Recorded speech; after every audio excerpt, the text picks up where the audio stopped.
There's a secret that the world's wealthiest investors don't want you to know. Right now, while you're watching this video, a new capital of Caribbean power is being constructed. Not in the Bahamas, not in the Cayman Islands, and definitely not where you think. This isn't about another luxury resort. This is about the complete reinvention of economic gravity in the Western Hemisphere, and it's happening in a place that the global elite have completely underestimated. Until now. If you want to see how nations transform themselves from tourist destinations into financial powerhouses, how entire coastlines get rewritten by billion-dollar visions, and how a single project can signal the rise of a new regional titan, then stay with me. Because what's being built in Jamaica right now will change everything you thought you knew about Caribbean development. And before we dive deep into this story, do me a favor. Hit that subscribe button right now so we can reach 5,000 subscribers. This channel brings you the mega projects and transformations that reshape our world, and your subscription helps us keep uncovering these stories that mainstream media won't tell you. Now let me ask you something. When was the last time you thought about power? Real power. Not the kind that comes from military might or political speeches, but the kind that comes from controlling where wealth flows, where the global elite choose to live, and where the next generation of millionaires parks their money. That kind of power is being built right now on 21.5 acres of Jamaican coastline, and most people have no idea it's even happening. The project is called Bahari, and if you haven't heard of it yet, you're about to understand why it matters more than almost any other development in the Caribbean right now. But here's what makes this story absolutely fascinating. This isn't just about constructing expensive homes. Anyone with enough concrete and capital can do that. This is about a fundamental shift in how an entire nation positions itself on the world stage. Jamaica is making a calculated bet that will either catapult it into the ranks of elite global destinations or expose the deep fractures in how modern paradise gets built. And the outcome of that bet will be determined not by politicians or planners, but by whether the vision taking shape in St. Anne can deliver on a promise that sounds almost too audacious to believe. They're building the Miami of the Caribbean. Think about what that means for a second. Miami isn't just a city, it's a brand. It represents a specific type of cosmopolitan luxury, a gateway between North and South America, a place where international capital feels at home, where luxury is the language everyone speaks, and where the wealthy don't just visit, they invest, they relocate, they build empires. For decades, no Caribbean nation has successfully replicated that formula. They've tried. They've built resorts, attracted tourists, created pockets of wealth. But none have achieved that critical mass where luxury infrastructure, international investment, and permanent high-net-worth residency converge into a self-sustaining ecosystem of prosperity. Jamaica believes it can be the first, and Bahari is the spearhead of that ambition.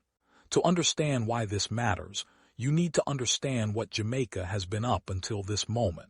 For generations, the island has been a tourism heavyweight, no question. Millions of visitors flood in annually, drawn by pristine beaches, vibrant culture, and that unmistakable reggae rhythm that pulses through everything. The North Coast, particularly St. Anne, has been the crown jewel. This is where you find Dunn's River Falls cascading into the Caribbean, where Mystic Mountain offers rainforest adventures, where Bob Marley was born, and where all-inclusive resorts stretch along the shoreline like a string of pearls. It's beautiful, it's profitable, and for decades it worked. But here's the problem with the old model. All-inclusive resorts are transactional. Tourists arrive, spend a week inside a self-contained bubble and leave. The economic impact, while significant, is limited. Jobs are created, sure, but they're often seasonal, service-oriented, and don't generate the kind of transformative wealth that changes a nation's trajectory. The money comes in, but it also flows right back out to international hotel chains and foreign investors. Local communities see some benefit, but they're largely spectators to the wealth being generated on their own shores. Jamaica has been stuck in this pattern for decades, successful but plateaued, profitable but not powerful. And then something shifted. The government looked around at what other nations were doing and realized that the real money, the transformative capital, wasn't coming from tourists staying a week. It was coming from wealthy individuals and families choosing to relocate permanently, from remote workers seeking year-round paradise, from investors looking for stable, high-return real estate in politically stable, English-speaking environments. Places like Miami, like certain parts of the Bahamas, like Dubai, were capturing this market. Jamaica was not. That had to change. Enter the new strategy. Instead of chasing tourist dollars, Jamaica would pursue something far more valuable: permanent luxury residency. The goal wasn't to fill hotel rooms for a season, but to sell a lifestyle that keeps high-net-worth individuals anchored to Jamaica year-round. That means constructing communities that offer everything the global elite expects: security, world-class amenities, modern infrastructure, and that intangible sense of exclusivity that makes a place feel not just expensive, but important. This is where Bahari enters the story, and this is where everything gets interesting. Located in the Cardiff Hall area of Runaway Bay, right in the heart of St. Anne's Golden Coastline, Bahari represents the most ambitious residential development Jamaica has ever attempted. Developed by Proven Properties in partnership with Skillex Development Limited, this isn't a boutique project or an experimental trial. This is a full-scale assault on the luxury real estate market, designed to compete directly with anything you'd find in South Florida, the Bahamas, or Barbados. The vision is as clear as it is bold. Create a completely self-contained world where wealth, security, and Caribbean beauty converge into an irresistible package for the global elite. Let's talk specifics, because the scale here is staggering. Bahari will consist of 206 residential units spread across its 21.5 acres. That breaks down to 86 luxury villas, 73 modern townhomes, and 48 stylish condominiums. The architecture embraces what developers call modern Caribbean design, which essentially means open-concept layouts, floor-to-ceiling windows, seamless indoor-outdoor transitions, and a design language that whispers sophistication rather than screaming opulence. But architecture is only part of the equation. What truly sets Bahari apart, what makes it a legitimate contender in the Miami comparison, is the amenities. Picture this: a massive clubhouse anchoring the entire community, featuring a resort-style infinity pool that seems to pour directly into the Caribbean horizon. Inside, you'll find a state-of-the-art fitness center with equipment that rivals any high-end gym in Manhattan or Los Angeles. There's a residence lounge designed for networking and socializing, because at this level, your neighbors aren't just neighbors. They're potential business partners and lifelong connections. Outside, jogging trails wind through manicured landscapes. Sports courts offer recreation without ever leaving the gates, and a kid's splash pad ensures that families feel catered to. There's even a hot tub for those sunset moments when you want to reflect on just how far you've come. But perhaps the most critical selling point, the feature that appears again and again in the marketing, is security. Bahari operates as a fully gated community with 24-hour surveillance and controlled access. For wealthy international buyers, especially those coming from regions with higher crime rates or political instability, this isn't just a nice feature. It's essential. The gates don't just keep people out, they create a psychological boundary that separates residents from the complexities and challenges of the world beyond. Inside is order, luxury, safety. Outside is everything else. And while residents are cocooned in this secure paradise, they also get private access to Cardiff Hall Beach, ensuring that even their seaside leisure remains exclusive and uncrowded. There's even an on-site medical station because when you're catering to the wealthy, every conceivable need must be anticipated. Now let's talk about the number that makes all of this real: the price. Because if you want to live in this vision of Caribbean Miami, you need to be ready to pay Miami prices.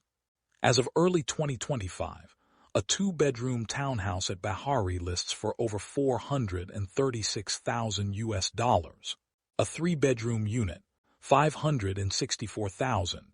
The villas start around $526,000 for a two-bedroom model and climb from there. These aren't Jamaican prices. These are international luxury market prices, deliberately positioned to signal that Bahari isn't competing with local real estate. It's competing with Coral Gables, with Brickell, with Boca Raton. And here's where it gets even more interesting. Proven Properties didn't finance this with pocket change. They secured a $20 million loan to fund construction, a massive financial commitment that signals absolute confidence in the project's success.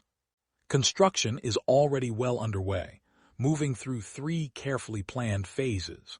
Phase 1, which includes the townhomes and core infrastructure, is scheduled for completion by December 2025.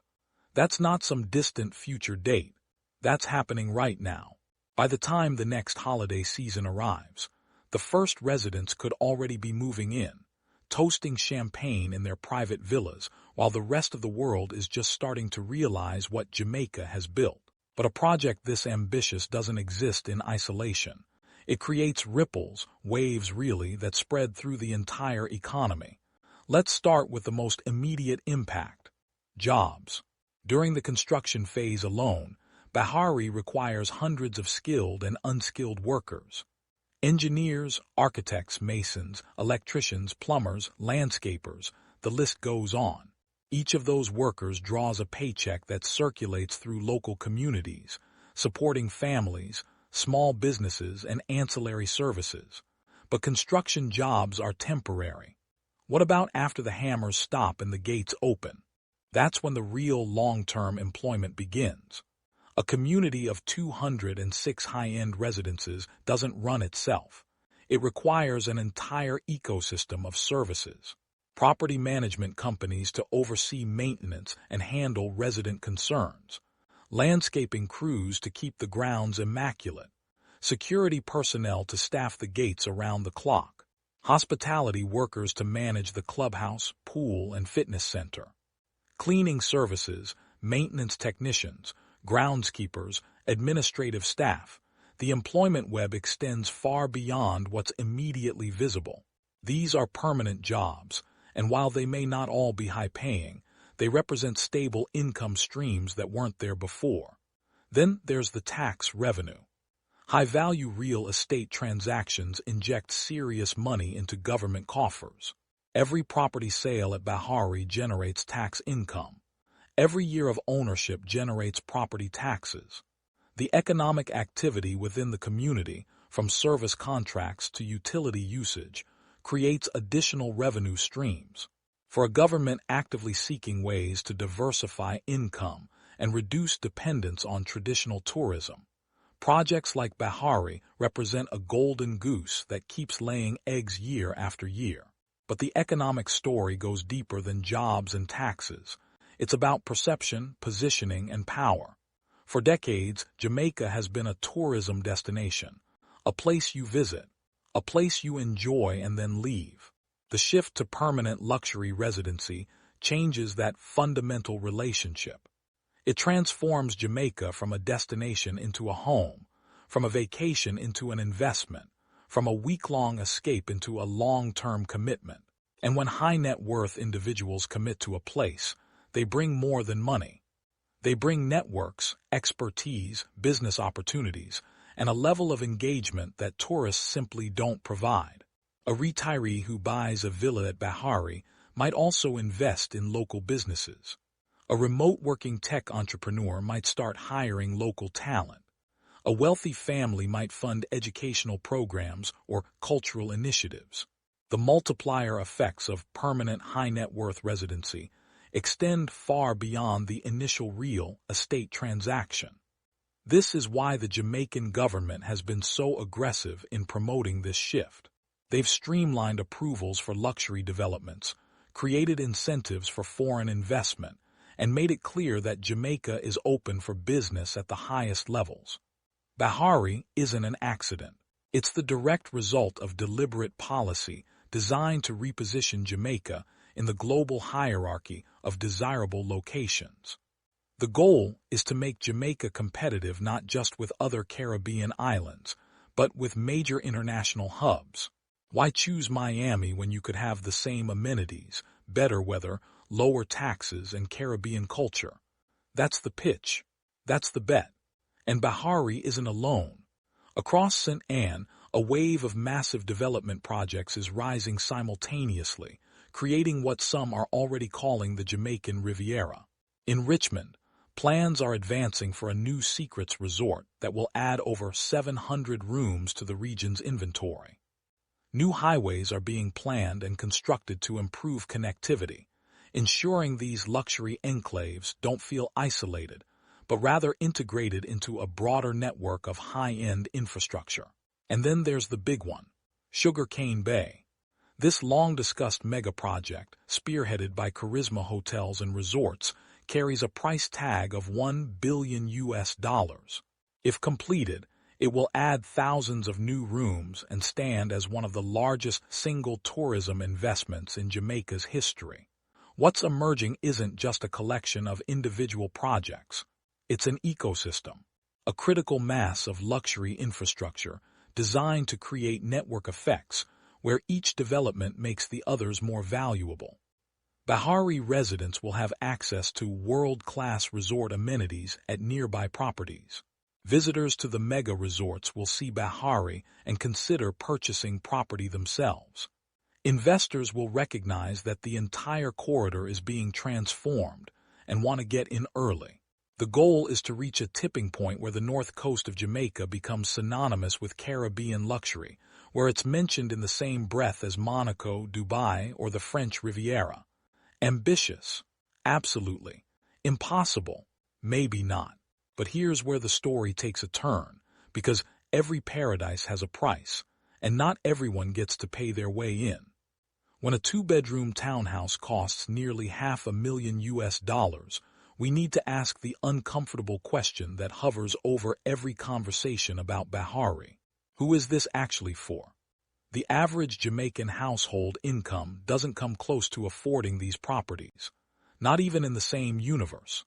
The target market for Bahari is explicitly international buyers, wealthy members of the Jamaican diaspora with access to foreign currency, and high-net-worth individuals seeking Caribbean real estate investment. That's not a criticism, it's just math. Bahari was never designed to house local families. It was designed to capture global capital. But that creates tension, the kind of tension that doesn't appear in glossy marketing brochures. Critics have pointed out that large-scale luxury developments like Bahari can feel like economic apartheid, where gleaming gated communities exist just minutes from local neighborhoods that still lack reliable water, quality schools, or adequate health care. The 24-hour security that makes residents feel safe also creates a visual and psychological barrier that reinforces division. Inside the gates is one world. Outside is another. And while the developers and government officials emphasize the economic benefits that trickle down through jobs and taxes, many locals wonder whether they're being invited to the party or just hired to serve drinks. There's also concern about what happens to property values in surrounding areas. As luxury developments proliferate, real estate prices tend to rise, which sounds positive until you realize that it prices local residents out of their own communities. Longtime homeowners might see their property values increase on paper, but if they can't afford the rising costs of living in the area, that increase becomes meaningless.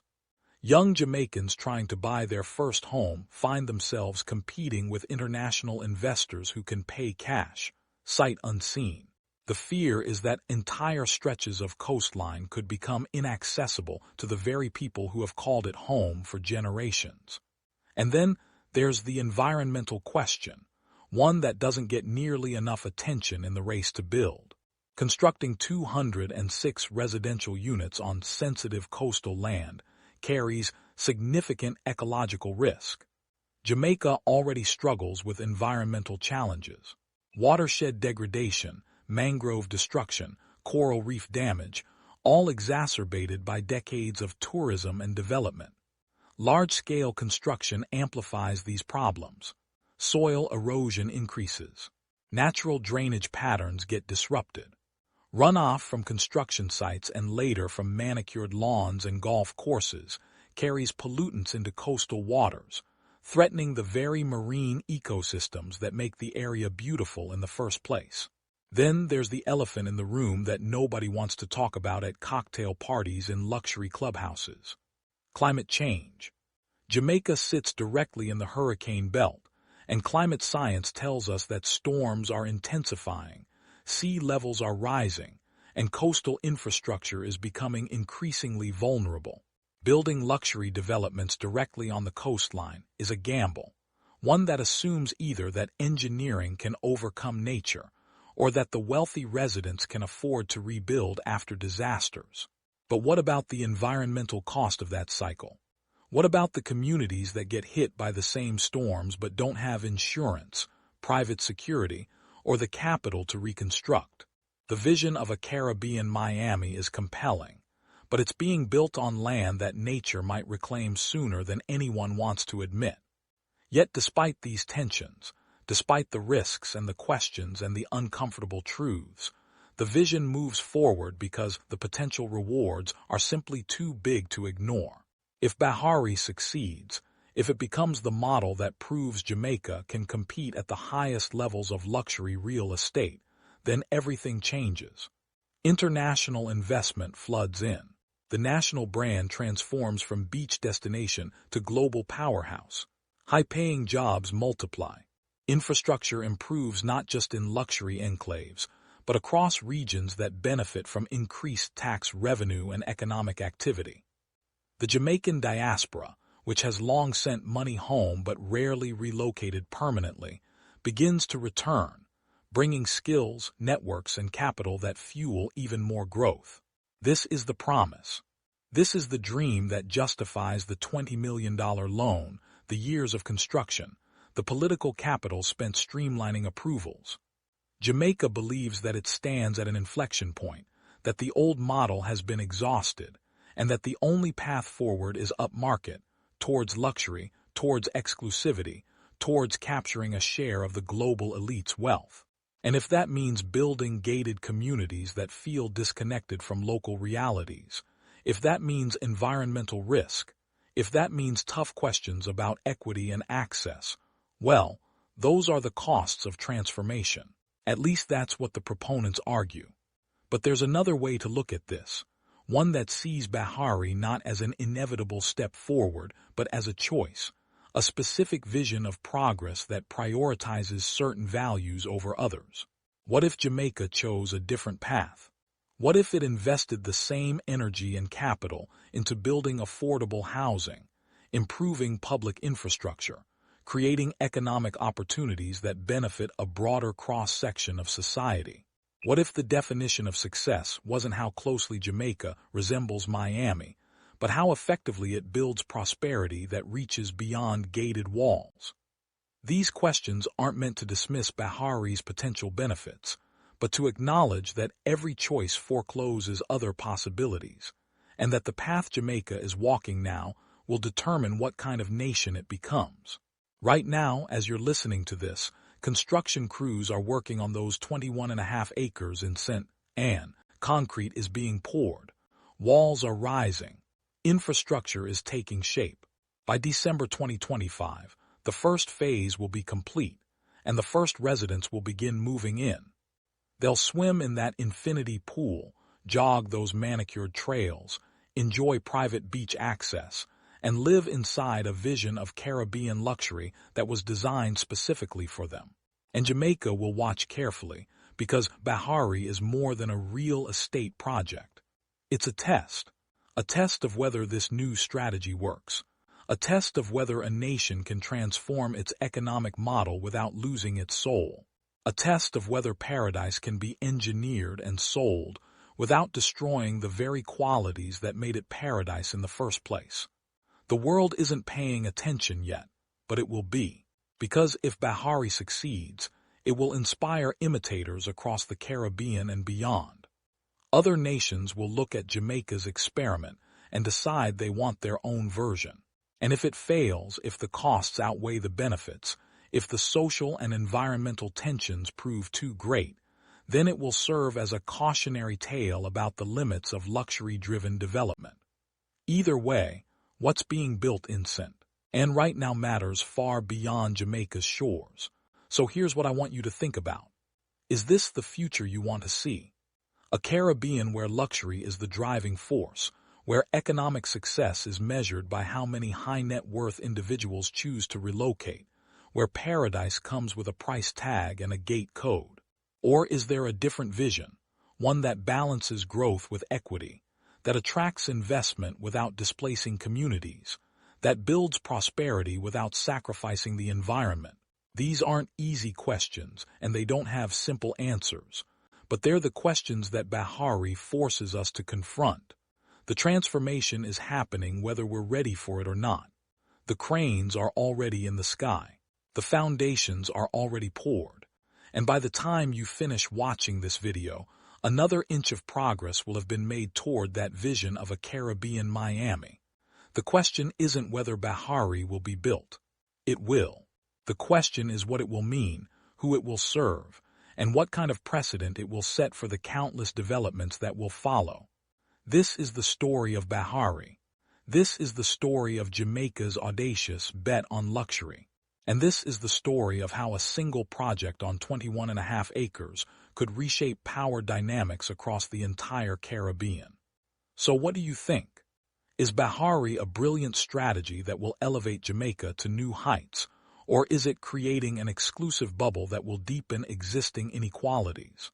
Will this attract the kind of transformative investment Jamaica needs, or will it turn the North Coast into a playground for the global elite while local communities watch from the outside? Drop your thoughts in the comments. I want to hear what you think about this transformation, whether you're excited about it or concerned, and what you believe Jamaica should prioritize as it builds its future. And if you found this deep dive valuable, if you want to see more stories about the mega projects and transformations reshaping our world, then subscribe right now and hit that notification bell. We're building something special here, and I don't want you to miss what's coming next. Thanks for watching, and I'll see you in the next one.